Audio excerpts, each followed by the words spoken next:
Is there a link between gun violence and masculinity? It's a tough question. We're going to get into it in just a minute, right here on the Manlihood ManCast.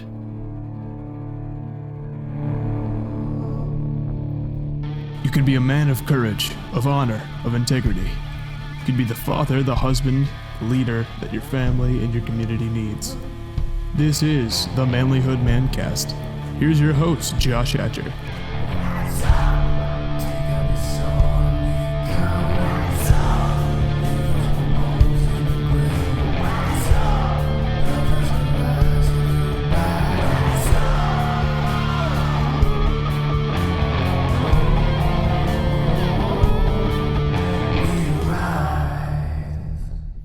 Hey guys, welcome back to the Manlihood ManCast. I'm your host, Josh Hatcher, and I am glad that you guys have tuned in today. Listen, I want you to enjoy this program. I want you to enjoy all of the things that we do here at Manlihood. We've got a private Facebook group for men only, and you can find it at Manlihood Man Cave. If you want to join that, you just type in Manlihood Man Cave in the search bar, and it'll come up. And you answer a couple questions, and we'll approve your membership. And you can weigh in with us. It's for men only.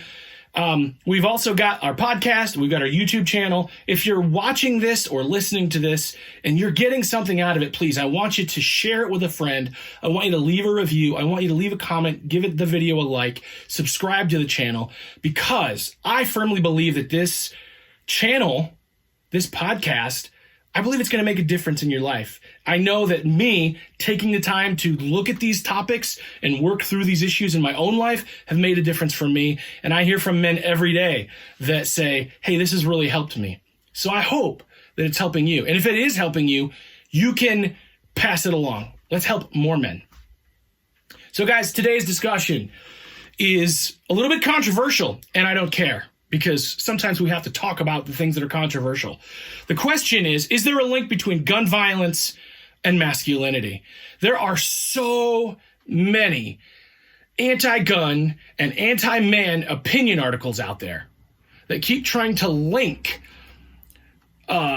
these men that walk, these males that walk into a nightclub and shoot people up, or that walk into a casino and shoot people up, or go into a school and kill people. And they try to make this link between masculinity and gun violence. Gun culture is very largely composed of men. The people who love guns are very often men.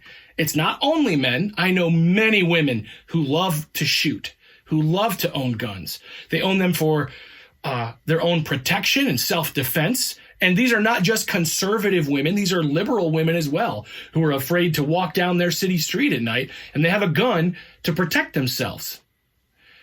There are also women who love to hunt. There are women who, just for the sake of the sport of shooting, love to shoot. There are conservatives, there are liberals, there are all kinds, everything in between, of women that love guns, and men as well. Yes, the vast majority are men. But in the cases where someone is killed by a gun, statistically, yes. Statistically, you are more likely to be killed by a man. Does this mean that there's a link between masculinity and the problem? We hear all the time, correlation does not equal causation.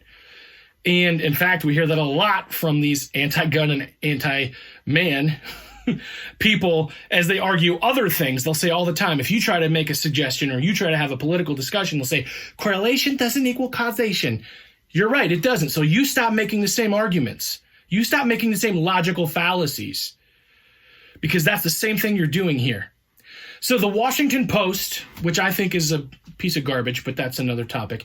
And I can say that because I spent 20 years as a journalist, working as a freelance journalist, working for the newspaper, both as a writer, as a graphic designer, working in radio. So I have a right to say if I think that a professional journalism organization is a piece of garbage. I've earned that right because I worked in that field and I know how it works. So I think the Washington Post, which is a piece of garbage, they asked this question in an article. It says, why is American masculinity at the center of gun culture, but not the gun debate? The link to this video that they produced will be available in the comments if you want to watch it. And I encourage you to watch it. I want to have this discussion. And as you do that, maybe really what we should do, and I say this with sarcasm, I realize that if I were typing this, there's not a sarcasm font. I think sarcasm can typically be picked up in our voice, so I say this with sarcasm. Maybe the solution is to just ban men. Let's just ban men. We don't need men anymore, right? You know, I mean, we tried to ban guns, it didn't work, so let's just ban men. That should eliminate all of the shooting. I want to make a couple things clear here. And these are things that I think most people don't understand or notice. First of all, I was raised by a father who was raised by a father who was raised by a father and a stepfather after his father passed away. Okay? Each of those fathers have passed down through the generations a love of the sport of shooting, a love of hunting, a love of guns. And I own several guns of my own. I own guns that were my father's. I even have a gun that was my grandfather's. A couple of guns that were my grandfather's. And they're treasured possessions of mine. I actually don't even shoot a lot. I do enjoy shooting when I have the opportunity. I love to skeet shoot. Shotgun is my favorite gun to shoot. I have never shot a human being. I've never murdered anybody. I have no desire to shoot a human being. No desire, ever. I mean, I've been pretty angry at people. I have been angry enough to think a bad thought here and there. To think, oh, I really hate them. I've even thought that thought. I don't think I really genuinely hate anybody, but I've thought it, right? The thoughts popped in my mind. But I've never contemplated ever really just intentionally going out to shoot someone. I have thought, what if I'm in a situation where I need to defend myself? And so I have a concealed carry permit so that I can conceal carry a gun if I want to, if I choose to. I have also, I've thought a lot about what would happen if we ever had to rise up as a people against an invading force. I've thought a lot about that. And because of that, you know, I'm proud to own weapons. I'm proud to own guns. And I think that the vast majority of people that own weapons, that's what's in their mind. But here's what you need to know. I talked about my great-grandfather, my grandfather, and my father all passing along a love of guns. And here's the other thing. That masculinity that was passed down was passed along with it, that love of guns, but it was also passed down a responsibility. They taught me, this is a gun. You never pointed at something you're not willing to kill. You never pointed at another person unless it's time to kill them. You don't do that, ever. You never play with a loaded weapon. You know, all of the rules and all of the things that you need to know about how to properly handle a gun, I learned within the context of masculinity.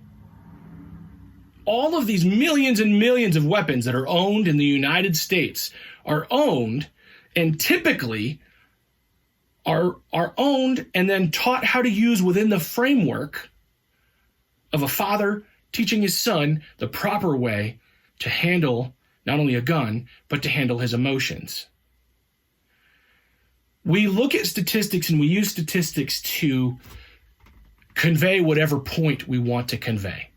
This is a dangerous thing that we're seeing all the time in the American media and in American politics, and I want to make that very clear. As we look at these gun culture arguments, and when I mentioned the statistic earlier that you're more likely to be killed if you're in a gun crime, the most likely chances is that it's a man that pulls the trigger, right? But if you look at the vast, vast, vast majority of guns that are owned by men, they've never been fired at another human being, and they never will. Vast majority, like we're talking like millions to one, will never be fired at another human. It's important to know and understand that, because the other picture is big and scary when we put it in front of people.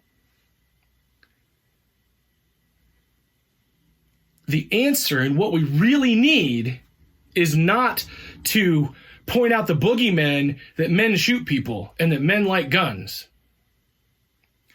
No, what we need to do is we actually need more masculinity in this situation. We need more fathers who are present in the lives of their children to teach them the proper way to handle a gun, the proper way to handle their emotions, the proper way to resolve conflicts.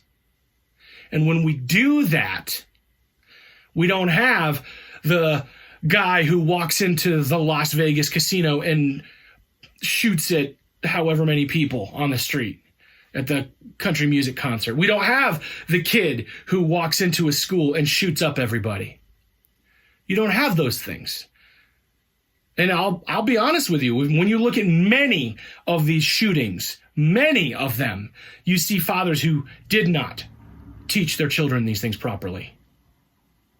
Statistically, you can make a big case for that. When you look at men who've murdered their wives, you see that very commonly. Fathers who did not properly teach their son how to treat a woman, how to respect a woman, how to handle drugs or alcohol by not drinking it or not consuming it, how to manage their emotions properly. The answer is not to ban guns. The answer is not to ban men. The answer is we need more men to teach the right ways. So if you're a man and you've got people in your life that you can teach these things to, teach them. That's what I had to say for you guys today. I love you guys. I care about you, and I'll see you soon. Hey, man. I see you. I see your fire going out. I see your marriage barely holding on. I know you're broke, wore out, and at the end of your rope. I've been there. It sucks. It sucks the spark right out of you till all you have is a pile of wet wood. It feels like it's never gonna burn.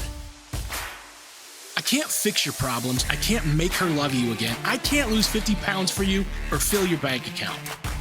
But I can remind you of who you are. I can share some of my fire. I can help you make a plan to get your life back on track. So let's go. Let's do this. Let's reignite our lives. There's a lot at stake.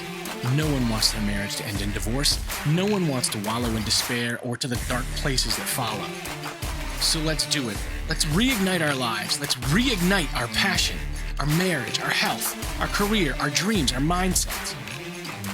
Get reignite today.